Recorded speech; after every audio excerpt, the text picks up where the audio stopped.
So before you head to the polls, it is critical we all have the correct information. And that's why CTV's Richard Madan will be truth tracking over the next 5 weeks, fact checking what's put out by the federal parties and the leaders, and also what's circulating online. He joins us in our studio this morning. Hey, welcome to the Your Morning studio, live in person. It's so nice to be here. Yeah. Hey, you've fact-checked so far Liberal leader Justin Trudeau's comment that he gave out the most expansive waiver of cabinet confidence. Conservative leader Andrew Scheer's comment that the carbon tax is proven to fail, and NDP leader Jagmeet Singh's plan to cap cell phone and internet bills to make them cheaper for consumers.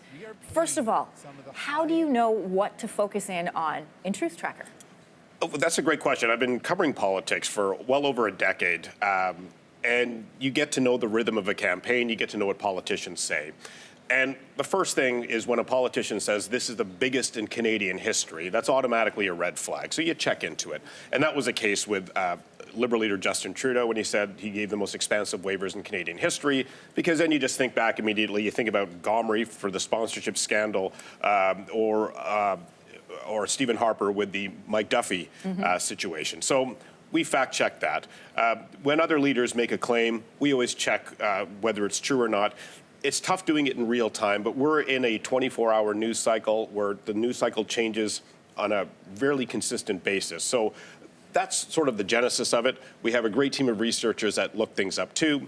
When there are issues that I think that might not be true, we actually backed it up and looked at it, and turns out it is true. But there's a big difference between lying, of course, and hyperbole. Every politician's going to stretch things or spin things, but we try to focus on various comments politicians say or what they put online, and we try to back it up with facts. Unbend some of those comments. Pretty much, exactly. What are some of the biggest challenges that you're finding, especially in this day and age, of fact-checking during a campaign trail, because you're monitoring online and everything happens immediately?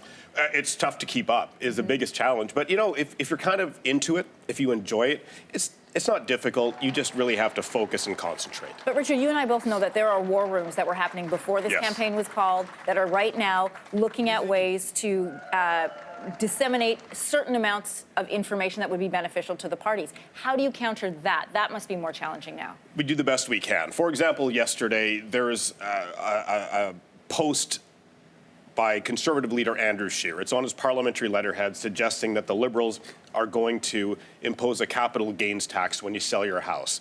50% capital gains if you own it for a year. So we looked into it because that would be a significant policy. So the genesis of that is it was a consultation policy document that was presented to the party, but it was just ideas of people bringing it up on the floor. So that turned out to be 100% false, but that post is still out there. It's still getting traction online. So we do the best we can.